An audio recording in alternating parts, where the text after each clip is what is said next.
Salut les nuls et les moins nuls, c'est Eric pour un moment pédagogique autour du jeu de rôle. Et aujourd'hui, j'aimerais vous parler du double MJ. Pourquoi? Parce que, il y a quelques temps, j'ai fait un moment pédagogique sur le multitable.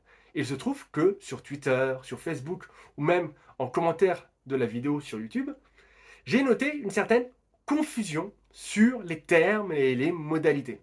Lorsque je parlais de multitable, je parlais de 2MJ, certes, mais avec deux tables de joueurs différents. Le double MJ, c'est un peu différent et j'aimerais en parler aujourd'hui avec vous. Le double MJ, qu'est-ce que c'est? Comment ça fonctionne? Eh bien, simplement, il s'agit d'une table de joueurs, mais au lieu d'avoir un MJ, on va en avoir deux. Pourquoi? Vous me direz, eh bien, ça possède certains avantages. Certains avantages que j'ai pu remarquer parce qu'il se trouve qu'il y a quelques années déjà, j'ai pu expérimenter ça du côté joueur. Je n'ai jamais masterisé avec quelqu'un d'autre. Ce n'est pas que j'en ai pas envie ou que je ne vois pas les avantages que ça peut apporter à une partie, mais ça ne s'est pas fait, il n'y a pas eu l'opportunité, je n'ai pas trouvé quelqu'un, un maître du club ou une nana du club qui aurait envie de le faire, avec qui le feeling passerait et on se mettrait... Voilà, il n'y a pas eu d'opportunité, et en distanciel j'ai l'impression que c'est plus compliqué à mettre en place. Donc voilà, ça s'est pas fait, mais j'ai pu l'expérimenter en présentiel, au club, avec un couple d'amis du club qui ont été tous les deux MJ sur une partie dans un jeu de rôle maison adapté de l'univers de Terry Pratchett, les Annales du Disque Monde, et le système Fusina, et c'est quelque chose qui marche super bien. C'est quelque chose que j'ai trouvé super chouette, j'ai adoré l'expérience, une de mes meilleures expériences en tant que joueur autour d'une table, et du coup voilà, je voulais vous partager ça et vous expliquer comment eux ils ont fait, comment ça fonctionne, les avantages et ce qu'on peut retirer de ce genre de pratique. Avoir 2 MJ, ça a de très nombreux avantages, mais on peut s'attarder sur au moins 3 d'entre eux. On va dire les principaux, les trucs vraiment super cool que j'ai remarqué. Premièrement, les dialogues entre personnages non joueurs. Lorsque deux personnages non joueurs discutent, blablabla, mais qu'il n'y a pas de joueurs, de personnages joueurs présents. Les personnages joueurs sont présents, mais ils n'interagissent pas dans la discussion. Du coup, c'est souvent un peu compliqué parce que on est tout seul, on est MJ, on va pas faire le dialogue. Souvent, ce que moi je fais, c'est que je paraphrase, pardon, et j'explique, voilà, le chef de la garde explique à ses hommes qu'ils ont été mauvais et qu'ils n'auront pas de solde ce mois-ci parce qu'ils n'ont pas réussi à faire ceci, cela. Bref, ça se fait, hein, mais lorsqu'on est deux, eh bien, on peut faire une petite scène de théâtre, tout simplement. On va jouer. L'un des MJ va jouer, ce chef de la garde, et l'autre va jouer la réaction de différents soldats. Et ça va être beaucoup plus naturel, beaucoup plus organique, et ça va être très agréable en tant que joueur de voir la scène sous ses yeux comme si on y était. Je trouve que ça favorise l'immersion, ça la renforce en tout cas, et c'est quelque chose que j'aime beaucoup. Deuxième avantage, chaque MJ, on va dire, a ses spécificités.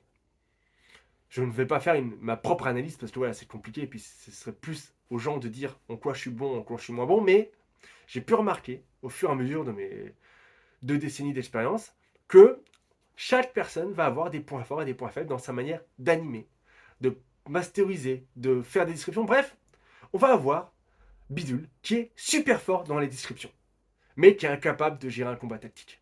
Eh bien, si Bidule, il s'allie avec Machin, qui est super bon dans les combats tactiques, mais qui fait des descriptions trop factuelles et qui n'arrive pas à rajouter de la couleur, eh bien, si on additionne les deux, 1 plus 1, paf, ça fait 2, eh bien, on va avoir des super descriptions qui vont rajouter de la couleur, de l'univers, et lorsqu'on va passer en combat tactique, eh ben, on aura des super combats tactiques parce que MJ2 gère les combats tactiques comme un dieu. Et ça, c'est quelque chose qui marche super bien. C'est donc un couple d'amis, comme je l'ai précisé un peu plus tôt. Elle, sa spécialité, c'est tout ce qui était narration, conte, poésie, grande description. Et lui, c'est quelqu'un avec qui je discute beaucoup de game design et c'est un expert de tout ce qui est règles, de jeu, lancer des. Bref, il gérait toute la partie règles. Il nous disait quoi faire, machin. Il expliquait le Fusina. Il faisait les combats, les machins. Il était nickel sur la partie règles et elle s'occupait un peu plus de la partie compteur. Troisième avantage, c'est quelque chose qui est peut-être un peu moins évident, mais lorsqu'on est MJ, on a beaucoup de choses à faire. Et notre cerveau, il est partout parce qu'il faut s'occuper du scénario, des règles, des joueurs, voir si tout se passe bien, tout ça. Et du coup, on est un peu partout, au four et au moulin en même temps, et c'est pas forcément évident. Être à deux, ça permet, lorsque les charges sont bien divisées, de faire plusieurs choses et de pouvoir faire des choses un peu différentes. Un petit exemple pour illustrer, mais parfois, eh bien, l'AMJ se déplaçait. Tandis que le MJ raconte des choses, nanana, vous êtes dans la forêt, il n'y a pas un seul bruit, il fait froid. Et paf, la MJ derrière toi, elle te souffle dans le cou. Tout con, mais jumpscare direct. Voilà, la joueuse, elle a hurlé. La joueuse qui était la cible de ça a hurlé, c'était parce que voilà, il y avait un truc qui arrivait dans le dos. Et du coup, il y a pas mal de petits effets comme ça, assez immersifs qu'on peut faire en étant deux, en fait, tout simplement. On peut également, voilà, il y a pas mal de choses qui peuvent être faites.